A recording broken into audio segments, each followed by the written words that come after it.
วงดนตรีบุญจันทร์อินพอร์ตวงจันทร์ปลาไหล2 มื้อเนาะอันนี้ก็คืองานแต่งน่าจะเป็นงานผูกคอต่อแขนแหละพี่น้องผู้บ่าวคนไทยเด้อแต่ผู้สาวเป็นเจ้าสาวเป็นคนลาวเด้อพี่น้องเด้ออันนี้ก็เป็น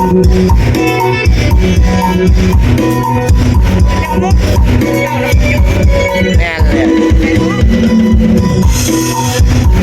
เดี๋ยวสิมาประมาณ7 โมง 8 โมงครับพอดีเฮ็ดงานยังก็งานก็เลิกไปได้เขาผูกแขนเขาเลิกมาได้ต้องทางเขาผูกแขนถามมาแล้วผูกแขนแบบสวัสดีพี่น้องมันมาพบกับช่องบดอนชาแนลเด้อฝากให้พี่น้องกดไลค์กดแชร์กดติดตามให้บดอนเด้อมื้อนี้บดอนก็มาออกงานพี่น้องงานผูกแขนน้อยเนาะของสาวลาวบ่าวไทยเด้อพี่น้องอยู่ที่ดอนปลาไหลมางานสะพานทองเนาะแขงสะวรรณเขตมื้อนี้ มาวันที่13เนาะ13แล้วก็วันที่14ก็สิไปต่ออีกเนาะงานหนึ่งเนาะวงดนตรีกับบุญจันทร์เล่นคอร์ดคือเก่าเนาะแล้วก็ป้าสาวหล่าชาแนลมาเปิดงานพี่น้องมาเปิดงานมื้อนี้เนาะมื้อนี้เป็นมื้องานวันแรกเนาะของสงกรานต์เนาะพี่น้องเปิดงานวันแรกสงกรานต์ถ้าไปเบิ่งงานก็เลยว่าเพิ่นสิมีพิธีเฮ็ดชุดขวัญแบบใดเนาะก็ผูกแขนเนาะตามประเพณีของบ้านของเมืองของเฮาเนาะพี่น้องเนาะ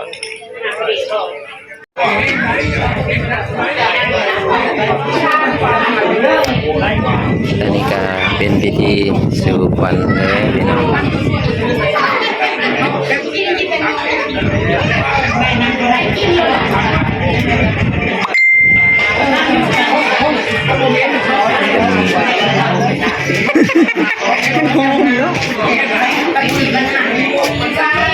พิธีสู่ขวัญนะแขกมากก็9 โมงนะพี่น้องนะอันนี้ก็คืองานผูกแขน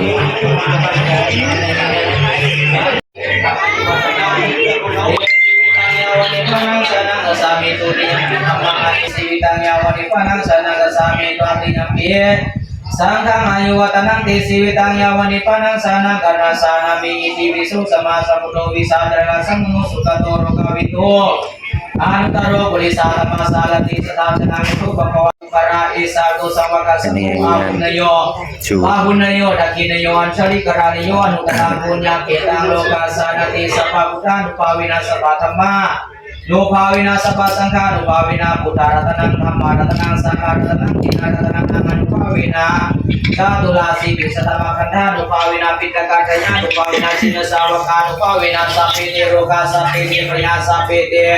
อันตรายสัพเพเตตุติตาสัพเพเตมังคราวินาสัตอายุวัตโกธนาวัตโกติวันนั้นเจ้าไปนะเดียวนั้นลิ้นเรื่องไทยและเมืองนอกไปมาสัตนีวันนี้วันนั้นเรานำไปผูกสิงไข่เขียวอ่อนไปมาสัตนีวันนี้มากินข้าวต้มและของหวานมากินน้ำตาลและน้อยหมอพร้อมเดินจ่อยวันเจ้าตาว่ามาเยอะกันเลยวันน่ะแกงก็อยู่แกงลีลาคนตาอยู่กาลีลาวันน่ะปลาแกงเราพี่ไว้มาสัตนีวันนี้วันนั้นเจ้านาไปผูกปากเป็นใบไว้มาสัตนีวันนี้วันเจ้าไปผูกหัวสิงไข่เขียวอ่อนไว้มาสัตนีวันนี้มันตั้งต่อมานักร้องเที่ยวมากินข้าวต้มและของหวานมากินน้ำตาลและน้ำอ้อยขอพรเถิดจอยๆขวัญเจ้าตาขึ้นมาว่ามาเยอะขวัญเอ้ยวันนี้แข่งก็อยู่แข่งลีลาคนได้อยู่กาลีลาคนนับปาแข่งนับผู้ที่ชายอยู่ปาคนนับปาทองเวลาคนละดอกมาเอามาสายมื้อนี้วันนี้เขานาตมจะขอฟังมากินน้ำตาลและน้ำอ้อย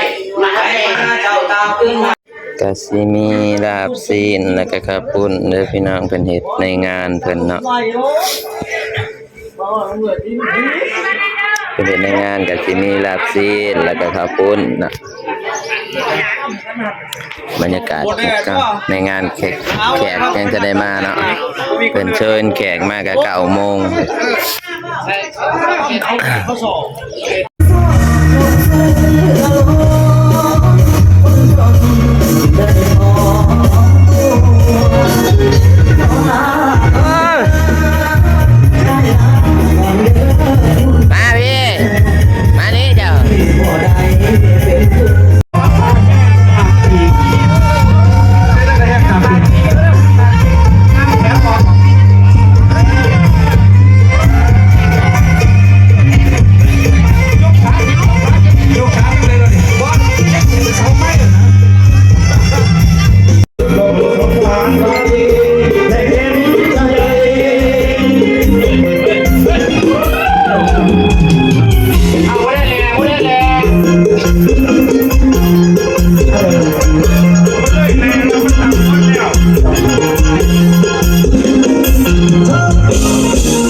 เจ้าบ่าวก็คือนอกไปเรียบร้อยเลยพี่น้อง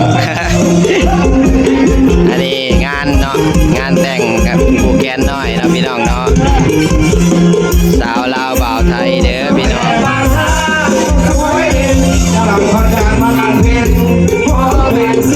จ้างวงดนตรีกับ5 โมงแรงเนาะ เจ้าภาพมือใส่ด้วยเจ้าภาพกันที่นี่แล้วเชิญอ่ะสมัยนี้จะเป็นเจ้าหูเอาเจ้าภาพโอเคแล้วยังผมก็รอดีไม่ได้ดีไป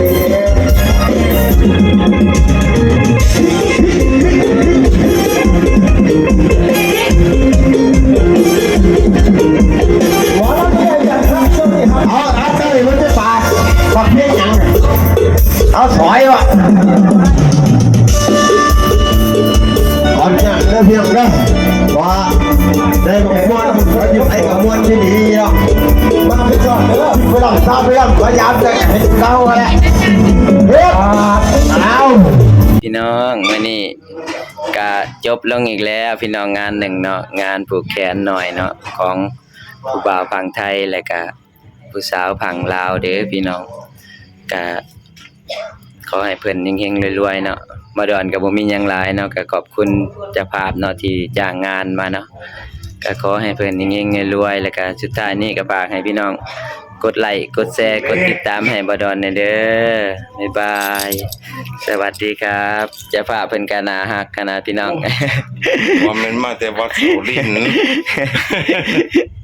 อันนี้เจ้าภาพเป็นเนาะ ว่าบ่แม่นเจะภาพเด้อ โอ้แม่นเลยแม่นแล้ว น้อง